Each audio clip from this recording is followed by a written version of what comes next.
Tadi sebutkan tentang kullu bid'atin dhalalah. Kata ahli bid'ah bahwa setiap lafal kullu terasa nakira berarti sebagian. Ini kok ngajarin Nabi ya? Bid'ah adalah segala sesuatu yang tidak dianjurkan oleh Rasulullah, tidak diperintahkan oleh Rasulullah, dan tidak dilakukan oleh Rasulullah. Di ruang mana, di waktu mana, itu pertanyaannya. Tapi kita ngomong yang tidak diperintah Rasulullah, tidak dianjurkan dan tidak dilakukan. Nabi ini orang Arab bukan? Yang paling tinggi, paling mulia nasabnya. Ketika Nabi bersabda sallallahu kullu bid'atin dhalalah, Nabi tahu nggak yang disabdakan ini? Nabi tahu nggak yang disabdakan? Ya paling tahu ya Nabi sallallahu dan para sahabat yang disampaikan. Tahu tidak? Contohnya, kalau sholat 5 waktu diperintahkan toh, dilakukan toh. Tapi kalau sholat pakai mikrofon diperintahkan enggak? Bid'ah. Oke, mulai besok seluruh masjid sound sistemnya dijual.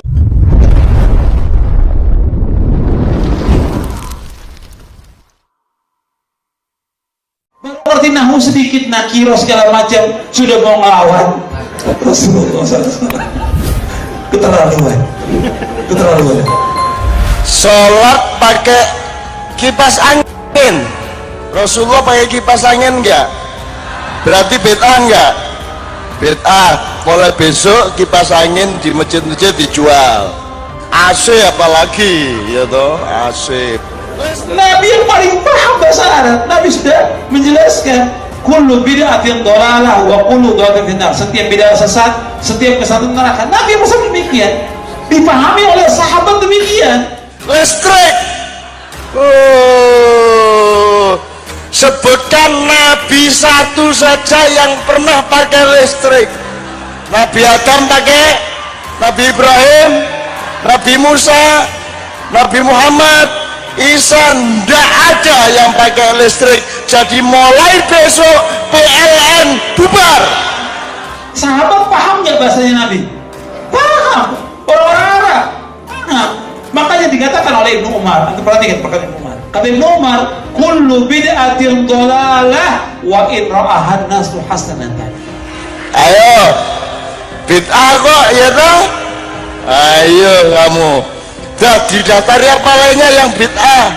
Mobil bid'ah. Enak aja kata nabi-nabi. Kita yang nabi aja nggak pakai mobil, ente pakai mobil. Bid'ah. Ayo. Kata Ibnu Umar, setiap bid'ah itu sesat, meskipun orang memandang baik, meskipun orang bilang itu hasanah, tetap apa? Bid'ah. Ayo, apalagi kaos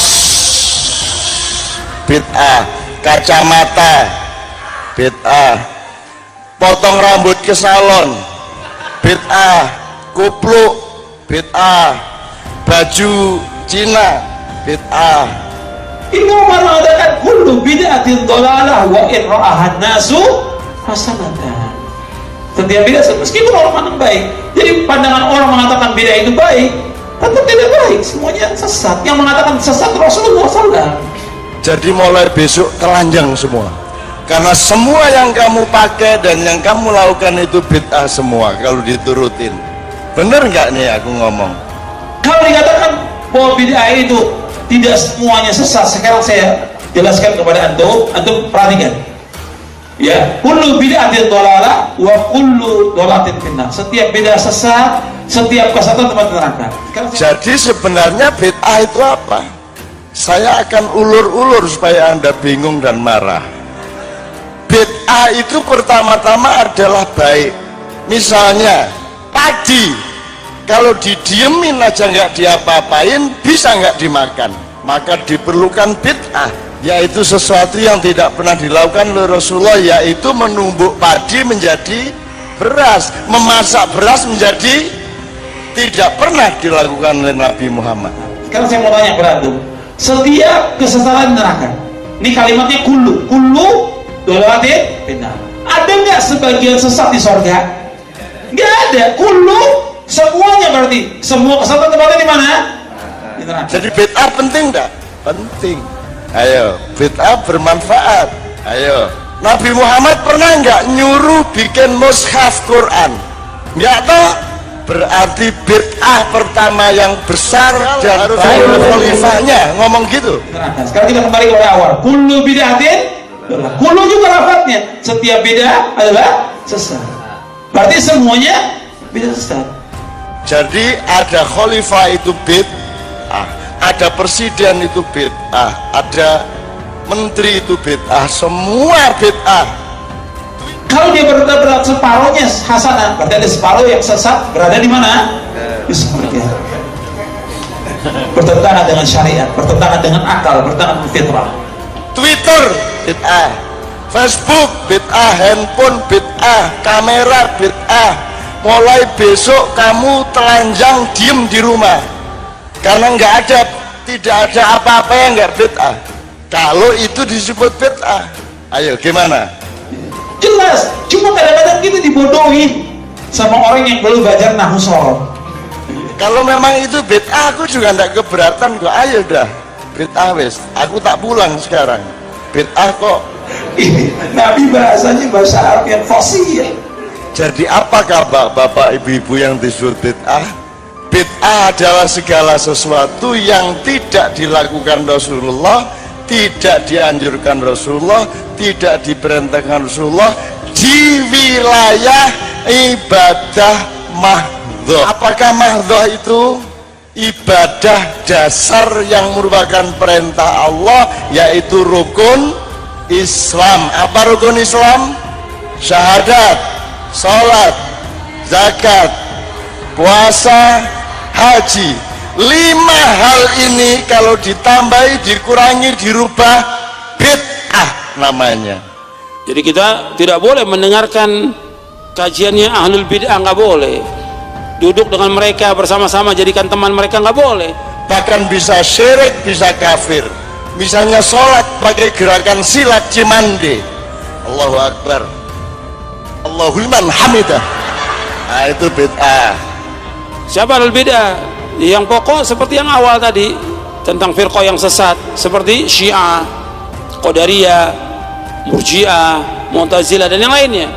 Jadi kalau sholat dirubah bid'ah, naik haji tidak ke Mekah, atau naik haji bikin Ka'bah sendiri, bid'ah. Pada awalnya, pada asalnya mereka ini adalah orang yang telah menyimpang dari jalan Shiratal Mustaqim, yang nanti berkembang lagi tentang ahlul bid'ah ini sebagaimana dijelaskan oleh Syekhul Islam Ibnu Taimiyah dan yang lainnya.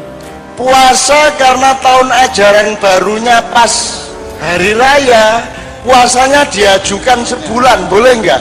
Jadi pokoknya bid'ah itu hanya menyangkut ibadah mahdhah. Pedomannya tolong diingat-ingat, ibadah pedoman logikanya begini: apa saja jangan kamu lakukan kecuali yang diperintahkan oleh Allah. Jadi jangan ngapa-ngapain, kalau diperintah baru lakukan. Jadi kalau Allah nggak suruh sholat, jangan sholat. Kalau Allah nggak suruh syahadat, jangan syahadat. Kalau Allah nggak suruh puasa, jangan puasa. Itu namanya ibadah mahdhah. Apa saja tidak boleh kecuali yang diperintahkan. Selebihnya, kalau saya sebut prosentase ayatnya, ibadah mahdhah itu ayatnya sekitar 3,5% di dalam Al-Quran. Sisanya berapa? 96,5%. Mayoritas dari isi hidup ini namanya ibadah muamalah. Ibadah muamalah itu pedomannya bukan apa saja nggak boleh kecuali yang diperintah. Pedomannya adalah apa saja boleh kecuali yang dilarang. Kecuali yang dilarang. Jadi kalau mau maulid Nabi dibilang bid'ah, mana perintah maulid Nabi? Kan nggak ada. Jawabnya gini, mana larangannya? Kan nggak ada. Karena di situ bukan urusan perintah tapi urusan larangan. Jelas ya?